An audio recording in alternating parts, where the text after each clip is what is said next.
So it's very, very nice that we can see some very, very good old friends and then some of the new friends as well.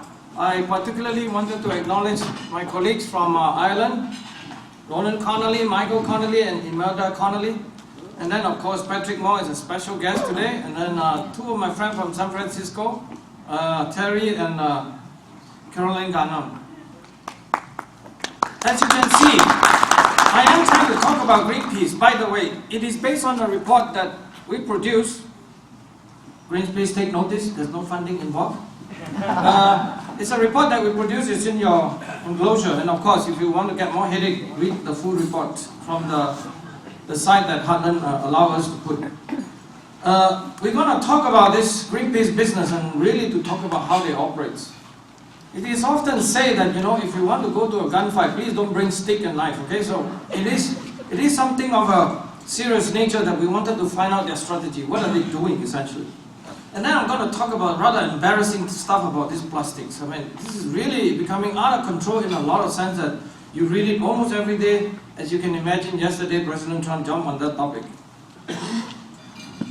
It's 50th anniversary, so we're going to take a good look at this planet with the moon passing by. It's taken from a very prestigious position at Lagrangian point, L1 point. It's about 1 million miles from us. And it is often said, Greenpeace say on this climate change issue, there's no more debate allowed. And then Al Gore, of course, will add his own flavor, which is always saying that, those skeptics, all you skeptics, you don't believe in that, in climate change. So you are a bit like those guys who believe that the moon landing was staged, right? In fact, there's even scientific paper published on those issues, as you can see, by some of these really smart people from Australia. And here I simply wanted to take the advantage because many years ago, Art Robinson, Noah, and David Legates, and myself and Craig Itzel happened to be able to write a little letter to one of the newspapers in one of the university in Utah that we indeed wanted to tell them, one of us, Harrison Smith, actually stood on the moon, drilled the hole, collect the moon rocks, has since returned to the earth. So we know that the landing is real. This is a very nice shot of Harrison in 1972, of course, looking back at this beautiful blue planet that Greenpeace, no one is trying to destroy except you. And so my question is really for Greenpeace is very simple. By the way, I do dedicate my talk to Greenpeace. Hopefully that will be more green and more peaceful. And indeed, I want to ask Greenpeace, when will you apologize for all the mistakes and all the errors and all the sins that you have committed? This is one of the famous stories that New York Times actually retracted in the day where Apollo 11 was launched, July 17, 1969. Because back in 1920s, they were publishing in a newspaper attacking Professor Robert Goddard, the father of rocketry, who claimed that he needed to go back to high school because he didn't understand all this stuff about Newton's law won't work in a vacuum. So they finally admitted their mistakes, which is a very good thing because there's always way to try to correct yourself when you're wrong. So a challenge for Greenpeace, please try to land somebody on the sun. Go there at night. So Greenpeace, it's a bit of a phenomenon, right? It's always looked like something that is quite weird, that the line is not straight. By the way, it is straight, it's a visual effect. It's not quite what it is actually. It turns out that Greenpeace is actually a very big and profitable business. And by the way, most of the credit of this report has to go to Michael Connolly because he's the guy who dug out all the details, which is really good at hiding, by the way. But we are very good at finding also, so tell Greenpeace to keep hiding. Anyway, so it's based on this report. I'm very glad that all of us are here. And then, of course, Dr. Patrick Moore, which is you all know that he's going to speak tonight. And we are so happy that actually he was willing to work with us on this report. So it's very good. It added a lot of credibility, by the way. None of us are Greenpeace members, so I apologize. The first thing you need to know is Greenpeace really has a lot of money. We are really talking about operations of the order of, as you can see, 386 million, okay? We're not little baby stuff, it's not any grassroots movement, it has nothing to do with any of that. It is a very top-down, control kind of a situation. If you think that Greenpeace is run by a bunch of these, people who really want to save the earth and all those people, no, it's run by 5 or 7 guys actually at the top, who actually keep reappointing themselves obviously, and then they run the whole show essentially.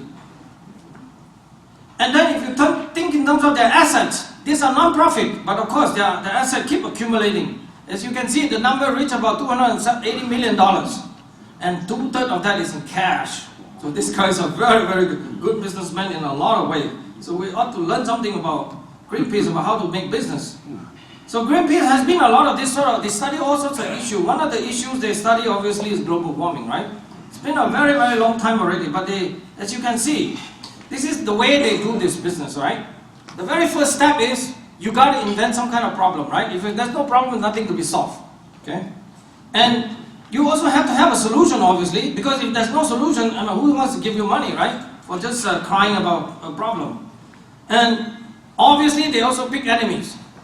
I am unfortunately one of the small little guy who got picked also, so it's well known that I've been a target of Greenpeace for a while. And then one of the unfortunate one was all this oil company named ExxonMobil, which is also very unfortunate, got picked. And of course, they kind of don't pick other oil companies like Shell or BP and all those things. And then, clearly, another step that is very obvious in these people's operation, it really had nothing to do with facts or evidence, actually. If anything get better, they will be very upset, by the way. If the planet turned greener, they will be even more upset, actually, because it's just too green for them. And they will dismiss any solution that people are trying to do, or however foolish it is, but people try, they will just say, oh, this is not adequate, this is wrong, this is all wrong. Like the most recent one was actually somebody from Switzerland published a paper saying that, oh, perhaps there are a lot more area to plant trees, and therefore it can suck down a lot of CO2 in some sense. Oh, they got really, really angry actually on those things, so they sent out a hit squad and all this academicians started to write back and forth and all that stuff. So the purpose of Greenpeace is actually to jump from one alarm to another. You can see, this is actually a chart from 1994 to 2015, charting basically what they are doing. Their main area is actually the climate, forest and ocean. Together, these three subjects covers almost like $1 billion of a business in some sense. Nuclear, as you can see, was right there in the beginning and then completely disappeared because there's no more nuclear, no more, war is at peace finally. In terms of that, what do they spend money on? It's mostly on media, obviously, right? And we're really talking about serious money, by the way. I really hope you think that $34 million is a small peanuts. It's actually a huge amount of money for folks like us. We'll probably be able to support ourselves for the rest of our life, to do a lot of good work. One of the clear things is that their spending on nuclear has been gone, right? It's really gone by 2005, 2010, there's absolutely no more spending on this business. So they close down that campaign, and then they start new one, of course. They obviously have to find new one. And then on biodiversity, that also kind of didn't sell as well. So in the beginning, they were very enthusiastic for a short term, like a few years, and then, oh, by 1997, it's all gone. Then they start something called the genetic modified food. This is the people that really create even more scares. I believe that Patrick Moore is involved in some of those things on golden rice and so on and so forth.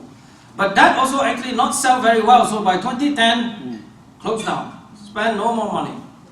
Just a little quick thing about what Greenpeace has done, the kind of credit that one ought to assign to Greenpeace for their really outrageous stuff. Here is one statement from a former Greenpeace member who actually was really believed in Greenpeace kind of a cause and so on and so forth. He said that he came back from a conference, right, with a suitcase of paper and he studied this sort of stuff. He just said that, you know, it's not possible to try to say that this GM food is any dangerous, right, or bad for human health. It's just not true. And then when he told Greenpeace, guess what they tell him, right?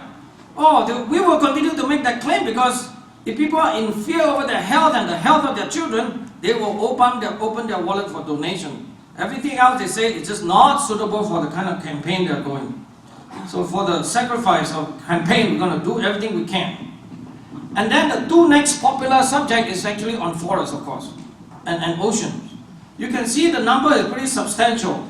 By 2015, they started to declare that they see the opportunities coming, so the plastic campaign essentially started around 2015. And we will talk a lot more about the plastic issue, whether it really is a serious problem or not. And here's just a way to look at all the numbers, because it's really hard to find the numbers, but I don't think you need to read that. But together, climate, oceans and forests is over $1 billion. Boy, this is a lot of money these people are spending. And then on the climate itself, you can see it's kind of on the 10 million levels from 94 to about 2004, and then boom, they spend a lot more. By the time you reach 2014, you actually spent almost like $49 million or $48 million. That's quite a lot of money. But together, the total amount that they spent since 1994 is $521 million. That's $500 million of cash and money that these people are spending. Incredible, actually. No wonder, right, Joe? We are very proud that we can beat them, actually, by a very little amount of money.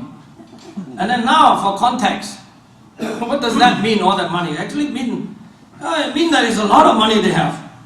If you think about the number that ExxonMobil, so-called ExxonMobil, has been funding all these deniers and everything. And this number, by the way, is even more cute, is that Michael got it from Greenpeace source itself. So they're actually tabulating how much Greenpeace has been, Exxon has been giving money to people. I actually received some funding from them, of course, from research, about $50,000 a year sometime. And it's only $1.8 million a year.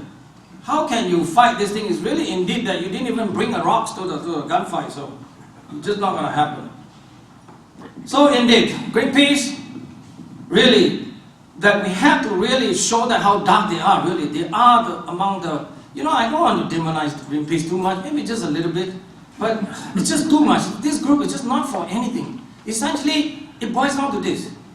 It's anti-science, anti-human, anti-nature, anti-everything. I don't know how many more antis you can have. I run out of fingers, so that's a problem. This is another very cute visual trick because I don't know if any of you can see the ball is actually moving, the thing is rotating. Greenpeace is a bit of that kind of phenomenon, right? Everything is a visual deception. What they say is just not what it means. So they are very, very good at creating fake news and I would say blackballing and blackmailing industry, obviously. But you can ask a very simple question. What is Greenpeace most afraid of? What do you think, guys? Truth. Oh, no. 2 words. Patrick Moore. Patrick Moore got very, very famous the other day. He's already famous anyway. And then he got on Fox News and then President Trump quoted this. By just simply saying, excuse me guys, CO2 is plant food. I mean, can you believe those things that we have to argue all over the place? And we need a President Trump to stand up. And of course, thanks Patrick Moore for really being able to make it so clear to the, the layman to be able to understand very well. So I think this is something that we can be very proud of because we are part of this movement. And as you can see, as soon as the news came out, if you look at the top panel, in February of 2015, obviously Patrick Moore is one of them, right? If you Google, this is actually one of those media censorship now is coming along. And then by 2019, you will see Patrick Moore has gone fishing. So, and here's where Patrick Moore is. He's under the P. You guys can see him, right? He's kind of a very nice young guy and enthusiastic, really, really doing the right thing at the right time. Unfortunately, Greenpeace make him disappear. So that's pretty weird. It tells you that beware, man. You can do a lot of this image processing. This is a very dangerous future that we're dealing with now. And Greenpeace, of course, Patrick Moore is there, right? So they cannot change history like that. They cannot disown him. Tonight he's going to tell a lot more stories about stuff that he got involved with. But I wanted to say that Patrick Moore is somebody that I admire. I'm very glad to have opportunities to know him. He's what I call a true environmentalist and conservationist. He made no apology on it. And I think this statement captured the essence of this plastic problem pretty well. When people are shouting that, oh, CO2 is not dirty, but bottle and cans are all beaches are, they say, no, bottle can be not dirty too in that sense, because especially when being washed by the sea. Because when he's on Greenpeace, he will throw this empty because it's going to turn into habitats and home for the species. Okay? Think for yourself. So here's what Greenpeace is doing, right? Extorting is basically an extortion business, really, in some sense. So up to the latest scale, of course, on campaign and the plastic users. So the first thing they do is they pick the biggest name you can find. Coke, Pepsi, Nestle, what have you, right? Stop plastics. And then Coca-Cola is one of their favorite target, obviously. So these people got to pay up, boy. Nestle going to be attacked, of course. And Nestle, of course, single use, all these languages that they actually rob us, and we don't have to play along with them. And then on issues of new Oreos, they are fighting, issues of deforestation, but they encourage biomass. That's kind of weird contradiction. And then when it comes down to some industry group, this is actually a Norwegian oil company, the biggest one, trying to help some of this deforestation stuff, wanted to help planting the forest, and they are not very happy about this, so they are against this one again, against this anti-solution either. So the many sins of this is that they are anti-science, anti-energy, anti-people, and anti-everything, right? So it's very, very serious problem. You all may know that Greenpeace is among the earliest person. As soon as President Trump was elected, by January 24, you can see they already started this resist movement, right? The banner, right behind. This is what they are. I don't know if they're really an American company or not. But anyway, look at them. They've been all over the place trying to create trouble in some sense. But the thing that they do, this is part of the stuff. When it's people World Heritage, this is actually one of the famous World Heritage sites in Peru. And they will start go do things like this, destroy all this natural thing. And need not apologize for it. They don't have to say they are wrong and then you essentially should chop off their hand in some sense. My God, these people, they really left stuff that is very, very hard to clean up in some sense. Created all kinds of trouble and don't have to own up to it. And I ask you, what's wrong with this picture? We can't use fossil fuel, we can't do all these things, and then now we just have to create a group of people who know how to knit clothing, right? People have no money, people are cold, people need food, that sort of thing. Greenpeace, of course, they go speculate in the markets. When they lost those money, they have nobody to be accounted for, right? So this is one of the examples of the kind of stuff they do. Speculating on markets, exchange or make a little more money for themselves. I don't know what they're trying to do with all their money. Should donate to all of us. Anyway, what is the latest scare you think that Greenpeace is campaigning on, right? I already hinted to you. It's clear. It's plastics. This is one of the biggest one coming along, I tell you. I'm sorry about global warming now. Oh God, you really need to find a new job. I mean, this plastic, man, is really went completely berserk in a lot of sense, right? I mean, if you look seriously, this is really serious. Everywhere now you have all the city government, all the stuff is proposing this, banning that, banning this, banning that. I don't know what to do with these people. But I'm going to keep using this, of course. This is what President Trump group sent out yesterday. He's just trying to create trouble. He's telling them the resistance here. Oh, indeed, there is a breaking news, right? The border wall has been solved. And then this one is not to laugh about, but I have to tell you the alternative for this plastic straw, instead of the paper one, who's going to put paper on your mouth, is basically this so-called metal straw. There are actually person killed by these things. This metal straw. And I have to tell you, I really cannot afford. If you think about the metal straw, think about how much it costs. It's almost $70 for those, however many of these things. And I don't know, maybe there will be a lot of germs after a while. You drink some juice and all that. I don't know how to do with this. I don't think the cleaning will be very good. What about all these other side effects? Very cute photo, throwing bunch of plastics and then swimming like this. They're trying to say synchronized swimming under all this plastic waste. What an idiot these people. And then you can see this kind of stuff. It's absolute lie, by the way. They show a picture like this. This one turned out to be Manila Harbor. It's the Philippine people, they're very poor. They have no ability to even clean out, so they throw all their trash. This is the trash and waste management problem from day zero. Right? All you need is landfill and maybe some certain important product, incineration, and that's about it. And they're against every single one of these things, obviously. You can burn, you can throw this landfill, and so on and so forth. There's never a fundamental problem in all these things. And this one is even worse. This one is trying to make it look so scary. This has actually happened after earthquake in Japan, Tohoku earthquake 2011. And they would put a picture like this trying to deceive people. Upon some tragedy that's happening. Oh, that's just too much to take, by the way. And then I saw one slide of this from Patrick Moore, who always says that there is this Great Pacific Garbage Patch, right? It is actually an advertisement ploy. Please raise your hand if you believe there's actually such a garbage patch somewhere in the Pacific. Oh, big Pacific. Oh, this guy believed. Good for you, Paul. And then we got the great saint. There's a young little kid now, 16 years old, called Greta Thunberg from Sweden. She actually can see a lot of this sort of thing, by the way. She was claimed to be able to see CO2, by the way. But the thing that she is actually copying is actually based on a scientific paper. Can you believe that she is so fluent in science that she quickly got the news from this newspaper saying that, you know, the plastic is not only on the ocean, it's actually deep inside, 1,000 feet down. We are really in a lot of trouble, and there's a lot of scientists say this, scientists say that, oh, these are the problems. And of course, first of all, to make sure we take a picture, satellite picture. By the way, it should be more cloudy, so you reduce some cloud, you show there's actually nothing there. What are they talking about? Right? And then we have another young kid, I call him a celebrity, by the way. But this kid means well in some sense. He really trying to clean the ocean, by the way. So I think he should find a good job for that one. He actually was trying to tell Greta, you know, this stuff you got to be careful. That paper, you know, just reported the count, which means you take a plastic, you shred it into nano size and spread over the ocean. What does that mean, right? You have to count the mass. So she was just trying to give Greta a little lesson. Boy, immediately after she said that, you will see that this buoyant slide got attacked very heavily, very, very quickly. This is a very common reaction, actually.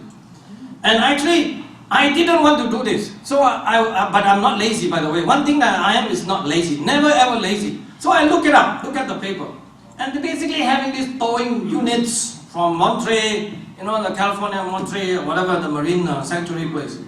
They were towing this stuff, doing this kind of stuff, showing the measurements. This is where the world that you really need science for this.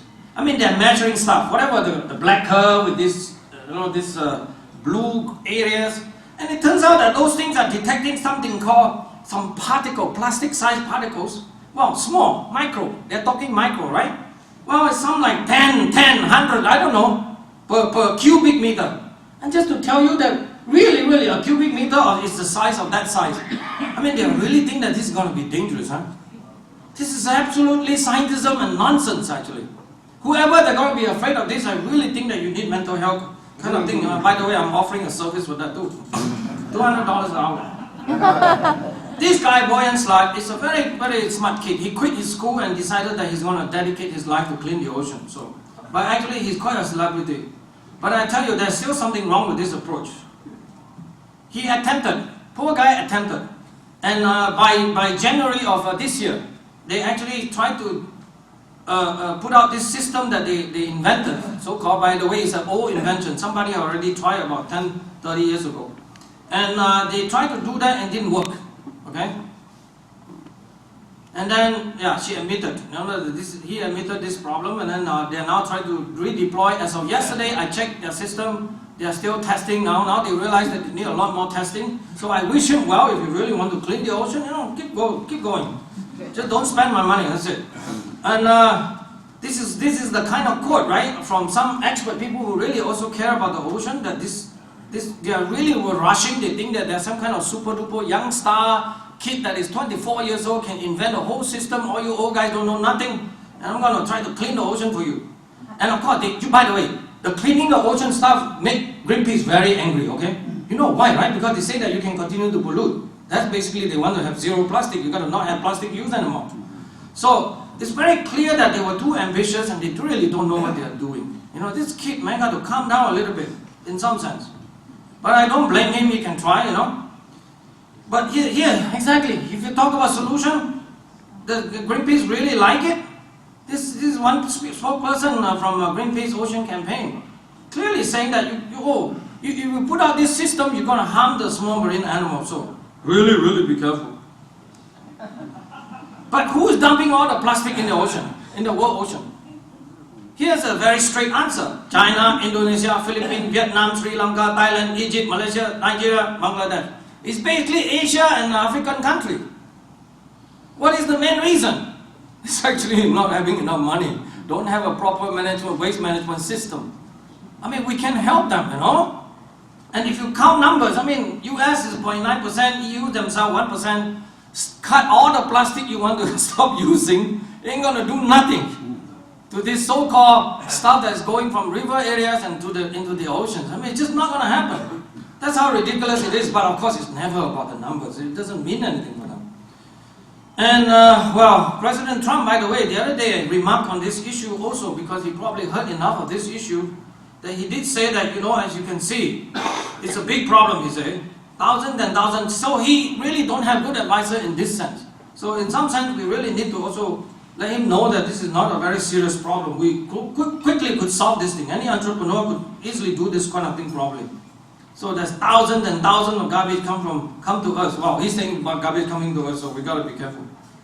But I was very upset when I looked into the President's Office of Science and Technology and Policy. They actually issued a report on the ocean, and they actually got caught into this plastic nonsense too. They're talking about this so-called microplastics, right? It's going to harm this, harm that. By the way, I'm open-minded on this issue. I look into all of this. By now, you obviously know what my answer is, right? I really studied this thing for quite a few months now, almost a year now, to look into these things. Just no such problem, actually. I'll explain in a minute. I'll show you some data. So, but they really forgot. We really need plastics, you know. We're using it for really the most convenient things that we could have. So we do have to remind them there's so many unintended consequences that they're trying to propose, right? In terms of no using plastic. Here's one good group from Ghana, West Africa. The minister is saying that this plastic waste for them is a resource, can be utilized to generate employment, he said. Right? It will be up to $100 million if they get this thing going, right? So it's good in that sense that you have a bit of a resistance. And then even academics, some serious academics who actually don't buy into all this nonsense, they do a proper estimates of things. If you ban plastics, what kind of consequence could you have? It's essentially doubling of energy consumption, tripling of greenhouse gas emission, and quadrupling the environmental cost. I don't know Greenpeace care about those things or not, by the way. So, just to give you some facts, right? It turns out to be like that. And thank God for our constitution, at least federalism would still work. Individual state can try to do something. This is the state of New Hampshire. The House actually passed this plastic ban, but then the Senate actually stopped them. So at least one state doing something. The rest of it, I hope you keep fighting, you know. Texas, Arizona, please. Don't let them win this one. And then science, you can always do science, by the way. So immediately the people already study this sort of thing and trying to find out a better way to make plastics that actually will be fully recyclable in that sense. Obviously that you can do all of these things using any number of tricks. Just to show you this cute paper that just came out in Nature Chemistry. I mean, this chemistry, by the way, is not my level of chemistry, too difficult for me, but just to tell you that it can be done. You know, the way they show you how easy it is to get this plastic be melted and get back the monomers and things like that. So it's really that, but the problem is still always about the cost, right? In some sense. But it can be done. But really, how big is the plastic issue by now, right? It's very serious, by the way. From Boston, you can always see this sort of thing, right? They're carrying all this stuff from thing to plastic. Boston is terrible. And then even Al-Qaeda now is banning plastic. You laugh, but they're not banning. Somebody very clever said they're not banning bombing, assassination, and target civilians, right? But they will ban plastic bags. Thank God for Greenpeace, you know, you at least stop the Al-Qaeda from doing something. So I congratulate them for a very successful marketing campaign. It's very successful in that sense. Al-Qaeda, if you hear this, don't be fooled by Greenpeace. Pick a fight. It's a big issue. National Geographic.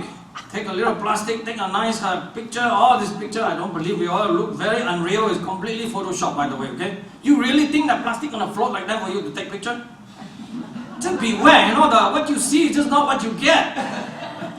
And then, of course, this plastic waste is costing $2.5 trillion a year, you know, that kind of stuff. Oh, it's getting more and more money.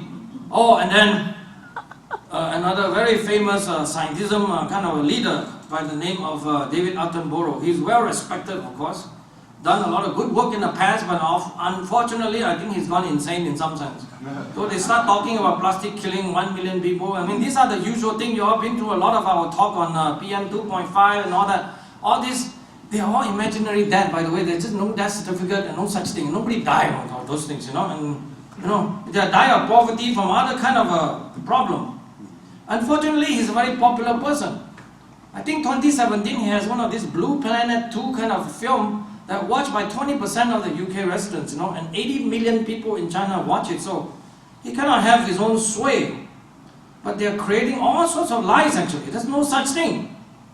But I told you, the problem is actually have nothing to do with plastic, really. It's about them against landfill and waste incineration, right? And then they want plastic recycling. That's another one of the big problems.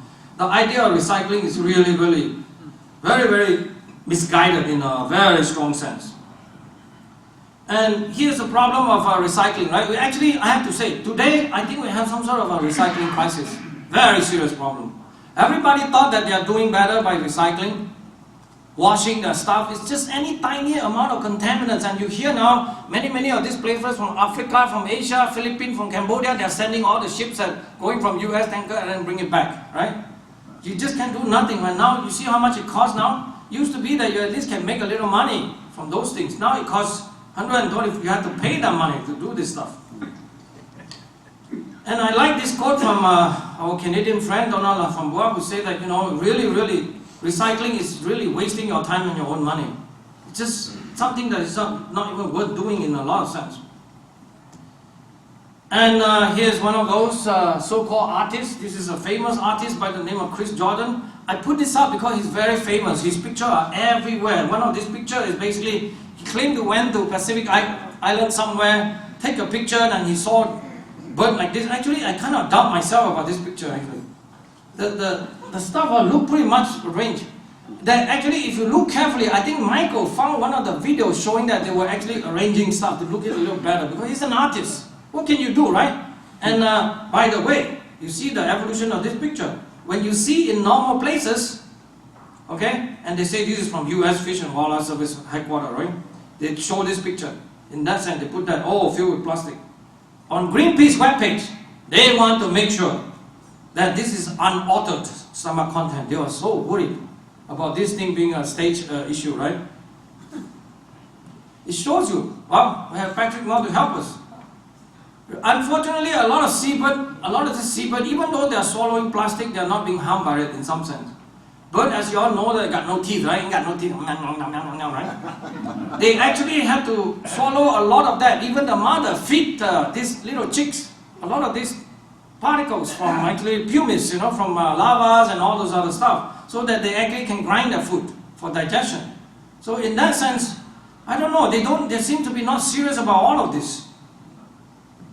But it was known a long time ago. You have seen picture like this from 1960 something or 66 on this one. And it didn't harm the albatross that they were claiming to be harming. Here, although the data are very scanty, but if you look at the point that we got, this is also compiled by Michael and Ronan Connolly. I mean, there just seems to be not a big issue. How many, instead of, isn't the plastics and all those bad things supposed to kill the albatross, right? But the number keep increasing.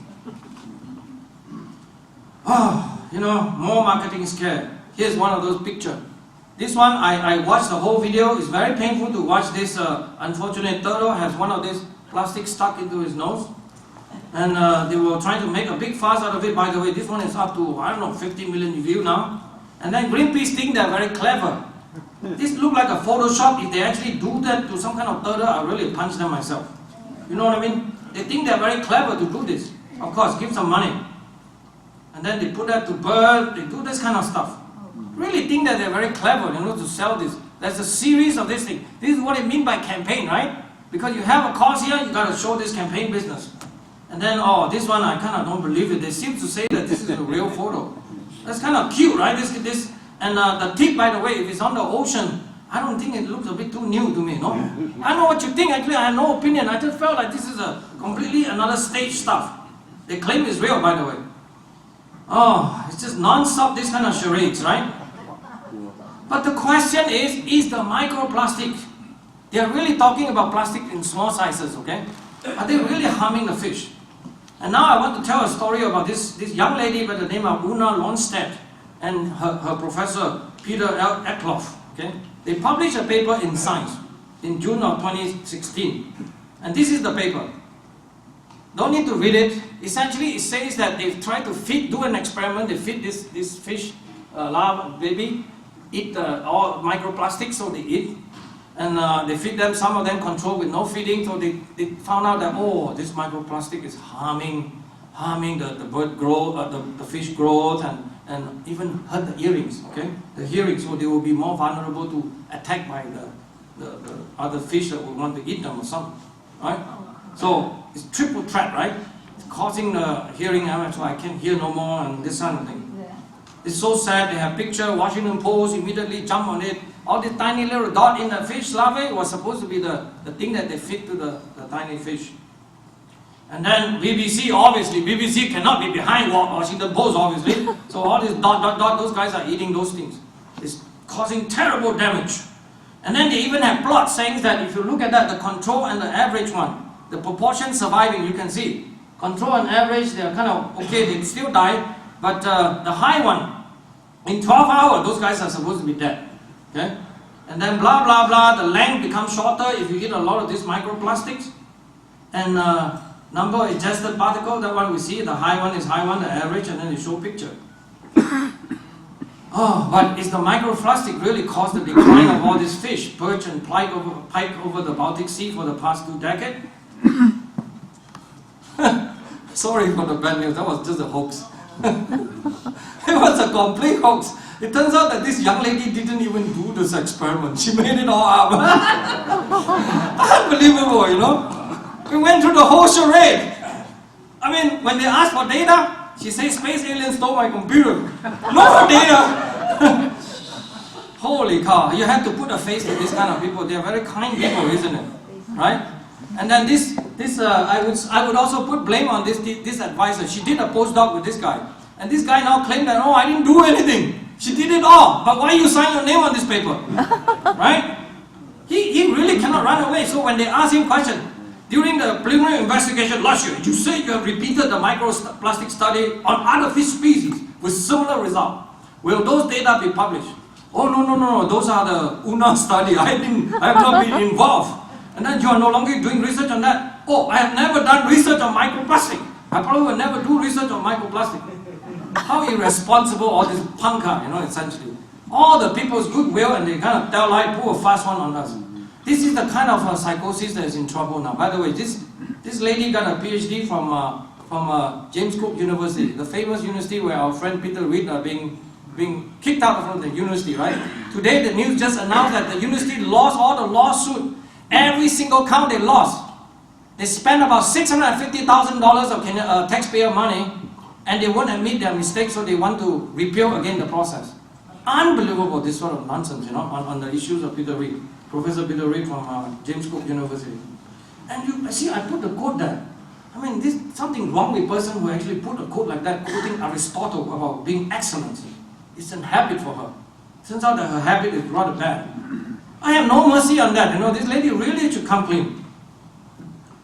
So, more unfinished business. I mean, it's just exaggerate the level in all the microplastic exposure study that I look at. Here's one on oyster reproduction. They say, oh, it's affected by this, and of course, they can do experiment, it's going to cause damage. And then here, I'm glad that at least some scientists publish a rebuttal. One of those rebuttals say that, you know, it turns out that they feed these oysters up to 100 to 10 million times higher than the actual real-world exposure.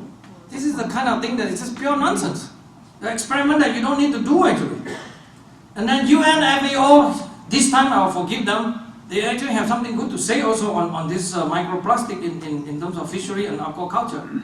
They essentially find that the numbers are not big and there's no evidence that it's harming all these fish species, and even if you eat it, the exposure level, if you count it properly, as I told you, they exaggerated the exposure level when they do the experiment by 10 million times. What are you trying to do actually? So the exposure level is also very small if you estimate it properly. And then even in some paper that just got published, showing that you actually are very, very hard to find this microplastic in some of these fish that they were doing. In one of this study, they found it in one tiny spread out of 400 individuals they study, and then if you want to see the plastic, the picture is there, the 2 dots. Okay? Really was spending all our money doing all the things like nothing better to do, in some sense. But is the microplastic harming human? Oh, fish, who cares, you know? It is! Okay? CNN tell you, if you drink bottled water, you could double your microplastic exposure. New scare. And then, of course, in one of these newspapers in Tennessee, or immediately linked to people in Tennessee. Oh, it turns out that there is a paper. Unbelievable. There's actually a paper that found out that, you know, quote unquote, the microplastic, remember they are very tiny. Micro. That in tap water is very small amount, but in bottled water, probably from the industrial processing, the surface, there are 90,000 they count. I'm still not very afraid of the 90,000 versus 4,000 in tap water. So remember now, right? Don't drink the water. But they forgot the hallmark of science, right? Or hallmarks of medicine, actually. All things are actually poison, according to Paracelsus. Nothing is without poison. Only the dose permits something not to be poisonous in a lot of sense. And I want to tell you the next poison, which is water, obviously. Yes, this is actually, I want to introduce the work of Professor Gordon Gribble from Dartmouth. It is suggested by someone, according to Professor Gribble, that if you measure anything in 1 part per quadrillion, which is 10 to the 15 or higher in the thing, you will find just about every compound, including gold, by the way, so you get rich. And here's a problem of another poison called water, H2O. In one of these things, in one of these so-called Pledge Week in 2005, some kids actually win the competition by drinking 6 gallons in less than 4 hours and actually died. And then another competition is that those guys were drinking so much water, one girl drank 2 gallons of water very quickly and then died. It just really tells you that, you know, everything can kill you when you do it in the wrong way. Poor kids. Then I want to tell this final story, I'm almost done, on this organohalogen stuff. Basically fluorine, chlorine, bromine, iodine, and then astatine is actually much more rare, but it's around, it's radioactive, very small amount. But do you guys know, actually, they're actually naturally occurring in plastic, which is the hydrocarbon, and then this organohalogen, CFC included. Greenpeace shouldn't want you to know that. So what's plastic? Just to give you, it's just carbon and hydrogen bond, right? And however complexity you want, I'll just pick the example of ethane and propene, and you will see that it's been detected in forests, naturally, in large amount. So we've got to stop all the forest emission. And then plastic has also been found in Titan. Okay, plastic has been found in Titan. I don't know, Al Gore probably went there a few days ago. And by now, this is the latest paper from Professor Gribble. He is actually the quintessential person for documenting all this natural halogen stuff. He found out up to 5,000 of these things that occurred naturally. Okay? And these are the list that I'm going to highlight, including CFC, okay, 11. Do you guys believe that? CFC 11, okay? It's not man-made, it's done by nature. Nature is far more clever than us. Metal bromide, metal chloride, as you can see, and all this dichlorophenol stuff. And here's one example. CFC, the famous ozone scare, right? And this is even one guy that is really also very green guy, this guy. He's trying to say that the example of natural is harmless is completely foolish. In fact, one of the replacements of refrigerant supported by Greenpeace was this thing called R600A. Unfortunately, what they suggested that is purely hydrocarbon is actually very flammable and very dangerous, by the way. So you rather use CFC than this because it's been known to kill people. Here it is, CFC detected in volcano. Metal chloride, metal bromide has been found in fires, forest fire. Also found in canola seed oil kind of production. These are all natural in large amount. And you can find stuff that is completely thought to be human-made in ticks. Oh, okay. And then this thing called the fluoroacetic acid, found in one of those African plants. They are everywhere. So indeed, I would claim that Greenpeace knew all this, right? We're just joker, we make stuff up. Okay, almost done. Save some time for my good friend who's going to talk next, the Connolly's. But here's basically the 4 major problems and issues with Greenpeace, in my opinion. They are very cash-rich business. They got numbers up to 400 million, as you can imagine, and 60 or 2/3 of their money is in cash. And they actively fight against education, obviously, because when you campaign, you cannot educate people because they'll become too smart, then they would think. And they spend almost $500 million on misleading people on climate change. And they're not interested in all the solutions at all, if you have any. So, I think I better stop now and then save some time. If you have questions, do ask questions, and after that we have extra time for my 2 colleagues from Ireland who's speaking next. So thank you.